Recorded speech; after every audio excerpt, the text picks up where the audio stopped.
Help support the companies that support our community.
I used Howard's for the finish on this. I just love the way it brings out the color and the richness of the wood. There it is. So it's 2.25 inches tall and 3.25 inches in diameter. I love the fact that when you put it together, you can't tell where the base and where the lid is. So when I was doing the two halves there, that's why I started the bead right on the edge, so that when you did put it together, you don't know where where it is. I like the way it hides it. So you just line the burn lines up. It looks like one piece of wood. So super cool. Will say one thing.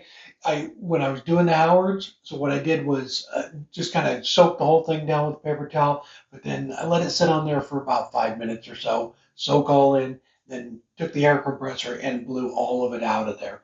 It'll kind of dry a little bit in there if you don't, and all that little fibers from the paper towels are kind of caught, they kind of catch on there. So blow it out with the dust collector or the air compressor and get all that out of there, and it comes out really easy. It just blows right out. But super cool.